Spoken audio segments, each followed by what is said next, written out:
Hey guys, it's Sharon if you're new here.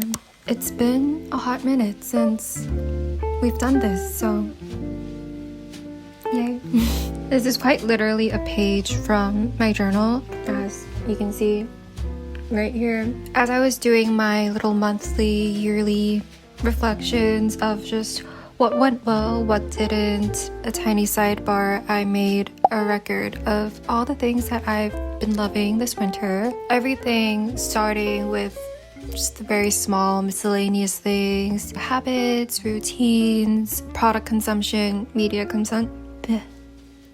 Can't even talk anymore. Media consumption, all that. Before we start with the list, because I often forget and then you guys end up having to ask me in the comments about it, I am wearing this little, just a comfy, cozy sweater from Massimo Dutti. Sweater is so soft, I could probably sleep in it. Sorry if I keep moving around my little makeshift mic.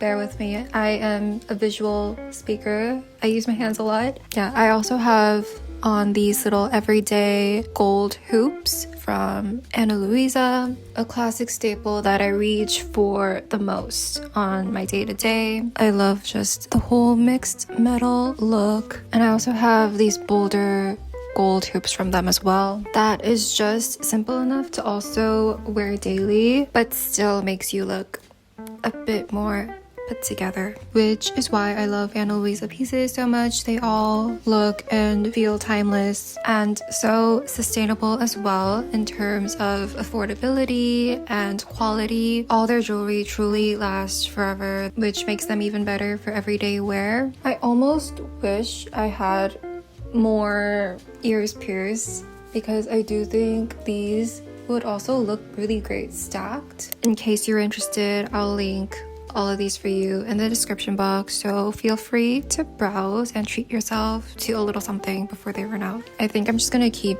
these on for the rest of the video because too lazy to switch them out. Plus they look great with this outfit too. Yeah, how I look right now directly reflects the first thing on this list, falling under the habits category, I guess, and that is the act of getting ready only to end up just staying in. It's not anything spectacular, it's just a minor habit I've been forming. I don't know if I could even call it a habit. I guess it's more like a teeny tiny extra effort that I've been putting on myself. It's really made a difference for me in terms of just self-love, self-care, self-esteem, to just throw on a cute, comfy outfit purely for myself. Maybe slap on a bit of makeup while I'm at it and just not be perceived by anyone. I mean, these days, especially on the internet, we hear a lot about people being like, oh, I dress for the girlies and the gays, or like I dress for the female gaze, not the male gaze. This is more like dressing for your gaze. No one but you will ever appreciate it or see it even. And by doing this ever so often, I feel that I've been able to establish a more intimate, personal relationship, like a relationship with myself, by just trying to look cute for me. People might be like, why are you trying to look cute when you're just gonna stay home and nap? But why not? I mean, I could still look cute while taking a nap. Waking up after a nap and still looking cute will also like be a bit of a mood booster. I think we should normalize getting ready and just staying in. Seasonal habit number 2. Been going through a phase of investing more time into skincare or body care rather than makeup. It's not that I don't care about my makeup anymore. I do. It's just more like my focus being shifted a little. And recently, whenever I'm out, people ask me about what base I'm using. Not to be that person, but 9 out of 10 times my answer would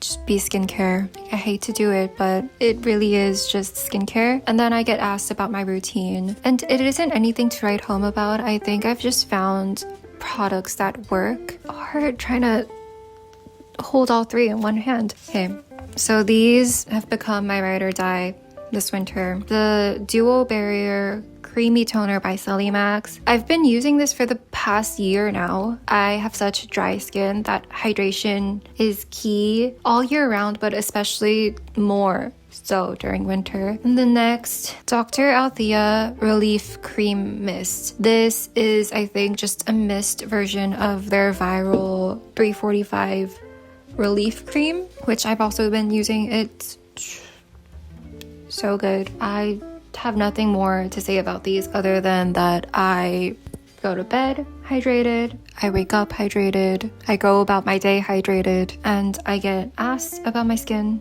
way more than ever. And I think that's all you need to know. Even right now, I don't have any base makeup on, like no concealer or anything. But one thing that I can't skip on is blush, specifically cream blush.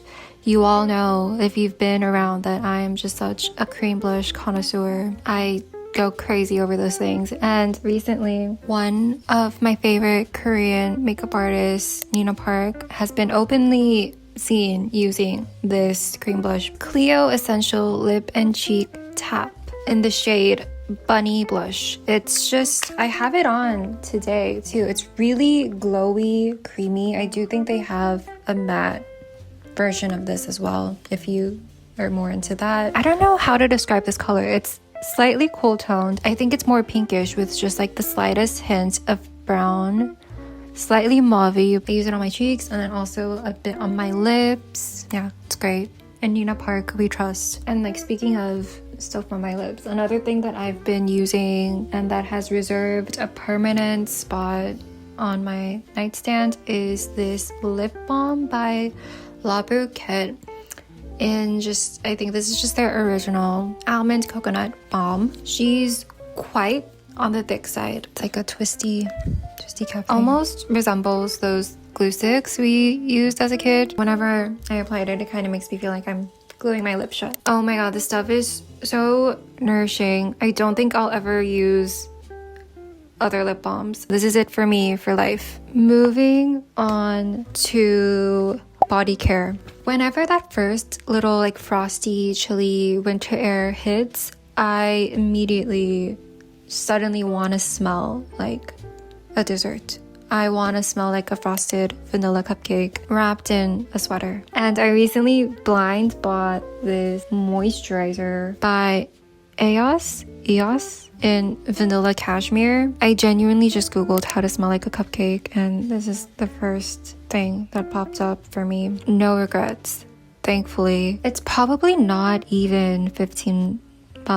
The scent that lingers on my skin throughout the whole day, especially on like all my clothes, whenever I slap this on, truly do smell like a vanilla cupcake with vanilla frosting. And not in an overbearing way. I'd say it's more like in a subtle way where you have to get close to smell me. And so most of the day I'm just smelling myself.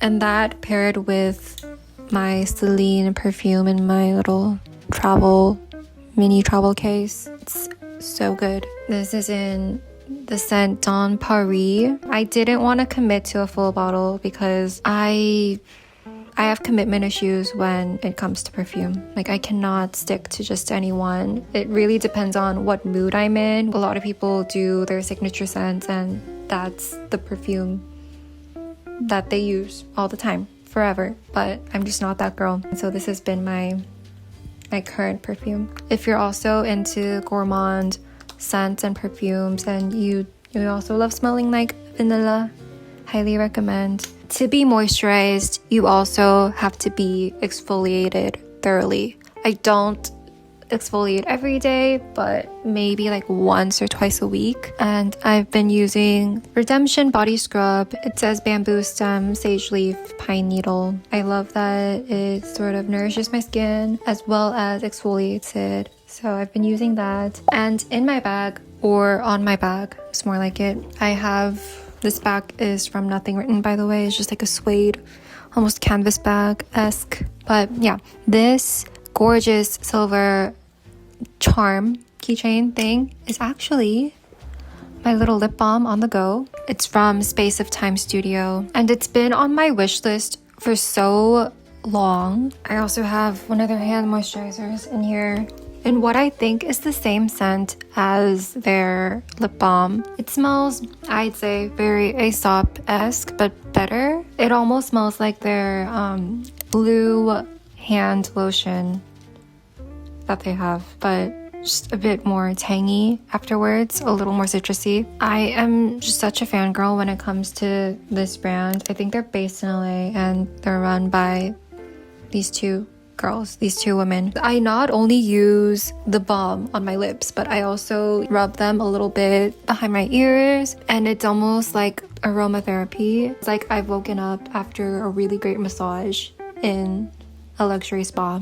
And plus, like, the way it fits in my hand, it almost doubles as a fidget toy. Yeah, all manners of therapeutic activity going on with just this one lip balm. I feel like this is what girls want. We want an all-in-one therapeutic, pretty shiny lip balm to go on our backs. I've also been loving, once again by Aesop, this Ginger Flight Therapy little roll-on essential oil. It's originally meant for, like, literally it's meant for in flights. You know, you get a migraine or just a little stuffy, you roll it on. Although I'm not on a flight, I've actually just been using it whenever I get my regular migraines, either from editing for too long or just on my day-to-day when I occasionally get them. And it really does get rid of all the minor headaches. So, been loving that. Moving on to things I've been consuming. Starting with artwork, I've been really getting into this one artist, Jess Allen. She paints like these sunlit like shadows and little like reflections on like sunlit surfaces. I love the colors of all her works. It just makes me feel warm. It's almost like she's painting light, which is just essentially like capturing a fleeting moment, which there's like so many ways you could go about recording a moment that's going to be gone within seconds, like journaling or even vlogging in my case. And I just love works that embody that. I've also really been loving this one artist that did the cover art for Lily Allen's new album. Also really love the colors, and I love how she like really paints the texture of like the puffer jackets, and I want to touch it, you know? So yeah, that's what's on my For You page and what's on my feed on Instagram. While we're at it, what other thing do I have? I've been watching a lot of Broski reports. YouTube, I've been watching Mickey Galvin, especially her Stop Trying to Be Cool Girl video. There's this one part where she's like, just because you like it doesn't mean you have to dress that way. And that just like, it's something I needed to hear. Yeah, and I don't think I've been really on YouTube all that much this month because I've just been too busy watching New Girl. And these days, you know, when I have to be looking at a screen, I just want to turn my brain off. I just want to be entertained, and New Girl is just the best way to do that. It is one of my comfort shows. My Spotify, I haven't been listening to a ton of music, but when I do, it's almost always Mazzy Star or like some old like holiday K-pop album, or this one song by Bjorn. Well, that was pretty much everything that I had written down. If you made it to the end of the list, thank you so much for being here. I hope at least one of the things I mentioned on this list contributed something for you somehow. This concludes my seasonal favorites of 2025. We started with fall, then spring, then summer, and now winter. We've come full circle. I'm getting so emotional talking about it. Thank you for another wonderful year. This has been my second year here on YouTube, and I am forever grateful and just beyond happy beyond words to be able to continue being here with you. Hope everyone's looking back on a warm, wonderful year. And again, if you feel like treating yourself a little something this season, head to my Ana Luisa link in the description box and grab a little something for yourself. Check out some of my pieces. Happy holidays, happy end of the year, and if you're new, please subscribe, and I will see you guys in 2026. Bye.